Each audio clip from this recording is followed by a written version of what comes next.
بسم اللہ الرحمن الرحیم۔ آج آپ حضرات کے سامنے قسامت کا بیان ذکر کرنا چاہوں گا۔ فقہ کی ایک اصطلاح ہے قسامت۔ قسامت کسے کہتے ہیں، اس کا لغوی معنی کیا ہے، اس کی اصطلاحی تعریف کیا ہے، اس کے متعلق جتنی بھی تفصیل ہے مختصر انداز کے اندر آپ کے گوشہ گزار کرنا چاہوں گا۔ سب سے پہلی بات تو یہ ہے کہ یہ لفظ قسامت آتا ہے، قاف کے اوپر زبر آتی ہے، تو اکثر لوگ اسے قاف کے نیچے زیر کے ساتھ پڑھتے ہیں قسامت، تو یہ بالکل غلط ہے۔ تو قاف زبر کے ساتھ آئے گا، تو قسامت کا زبر کے ساتھ اس کا معنی بنتا ہے قسم کے معنی کے اندر، صلح، حسن اور جمال کے معنی کے اندر یہ استعمال کیا جاتا ہے۔ تو اصطلاحی تعریف اس کی کیا ہے؟ شرعی اصطلاح میں قسامت کا مفہوم یہ ہے کہ اگر کسی آبادی و محلہ میں یا اس آبادی و محلہ کے قریب میں کسی شخص کا قتل ہو جائے اور قاتل کا پتہ نہ چلے تو حکومت واقعات کی تحقیق کرے۔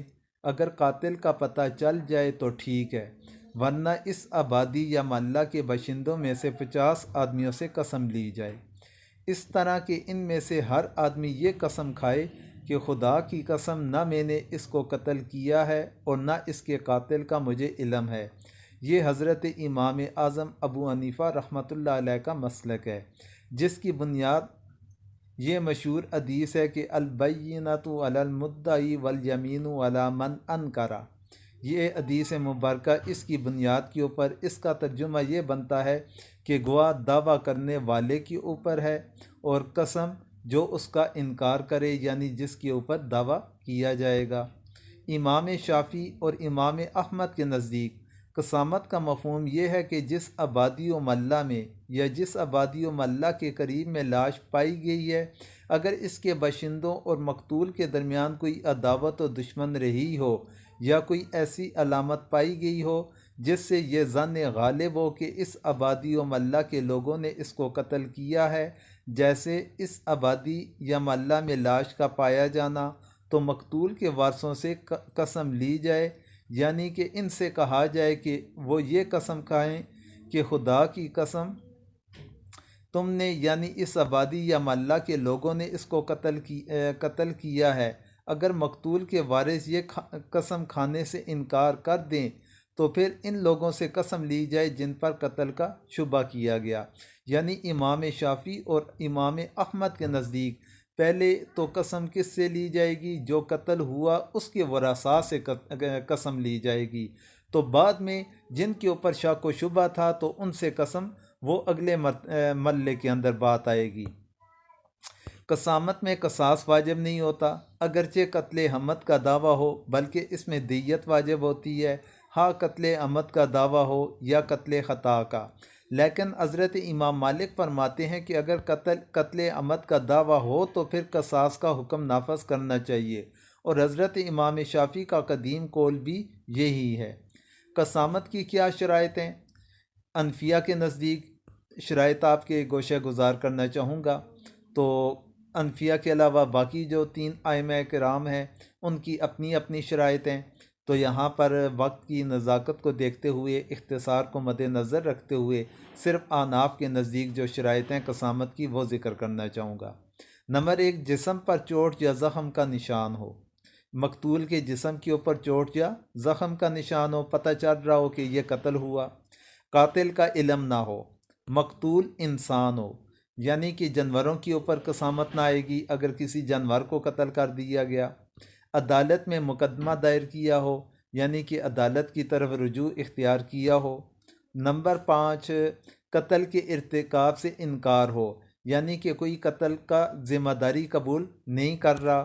نمبر 6، مقتول کے ورثاء کی طرف سے قسامت کا مطالبہ بھی ہو۔ اور نمبر 7، مقام وقوع کسی کی ملکیت ہو، کہ جس جگہ پر قتل ہوا وہ کسی کی ملکیت ہونی چاہیے۔ یہ 7 شرائط بنتی ہیں فقہ احناف کے نزدیک قسامت کے لیے۔ پھر اس کے بعد آگے دیکھتے ہیں کہ قسامت کے بارے میں ملحوظ رہنا چاہیے کہ قسامت کا یہ طریقہ زمانہ جاہلیت میں بھی رائج تھا، چنانچہ حضور اکرم صلی اللہ علیہ وسلم نے اس طریقہ کو باقی رکھا اور اسی کے مطابق انصاریوں میں اس مقتول کا فیصلہ کیا جس کے قتل کا انہوں نے خیبر کے یہودیوں پر دعویٰ کیا تھا، یعنی کہ مذہب اسلام کے اندر تھوڑی بہت تبدیلیوں کے ساتھ اس قانون کو برقرار رکھا گیا تھا، اور حضور کی زندگی مبارک کے اندر یہ ایک واقعہ رونما ہوا جو آپ کے سامنے ذکر کرنا چاہوں گا۔ اس کے بعد اس کے متعلق مزید کچھ احکامات کا تذکرہ بھی کیا جائے گا۔ قسم کی ابتدا اور مدعا علیہ سے ہونی چاہیے۔ حضرت رافع ابن خدیج کہتے ہیں کہ انصار میں سے ایک شخص یعنی عبداللہ ابن سہل خیبر میں قتل کر دیے گئے، چنانچہ ان کے ورثاء یعنی ان کے بیٹے اور چچا زاد بھائی حضور کی خدمت میں حاضر ہوئے اور اپنا مقدمہ پیش کیا۔ انہوں نے حضور سے فرمایا کہ حضور نے ان سے فرمایا یعنی حضور اکرم صلی اللہ علیہ وسلم نے ان سے فرمایا کیا تمہارے پاس دو گواہ ہیں جو تمہارے مقتول کے بارے میں گواہی دیں؟ انہوں نے عرض کیا یا رسول اللہ، وہاں کوئی مسلمان تو موجود نہیں تھا، البتہ یہود تھے جو ظلم کرنے، فتنہ فساد پھیلانے اور ہیلا گری میں بہت مشہور ہیں۔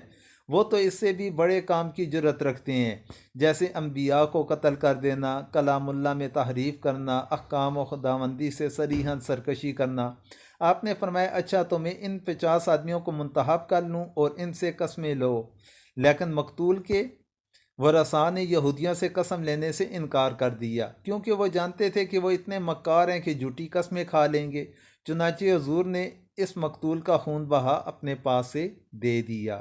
اب اس روایت کے اندر بھی حضور نے قسم لینے کا حکم جو دیا تھا، وہ قاتل جس جگہ سے ان کی لاش ملی تھی خیبر کے مقام سے، وہاں کے یہودیوں سے قسم لینے کا حضور نے حکم فرمایا تھا، تو مقتول کے ورثاء نے ان سے قسم لینے سے انکار کر لیا کہ وہ جھوٹی قسم اٹھائیں گے، تو اس لیے بہتر یہی ہے کہ قسم نہ ہی لی جائے۔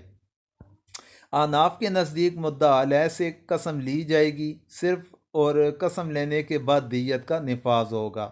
ائمہ ثلاثہ کے نزدیک پہلے مدعی سے لی جائے گی، یعنی کہ مقتول کے ورثاء سے پہلے قسم لی جائے گی تاکہ دعویٰ قائم ہو جائے، پھر اس کے بعد جن کے اوپر انہوں نے دعویٰ کیا جنہیں مدعا علیہ کہا جاتا ہے ان سے قسم لی جائے گی۔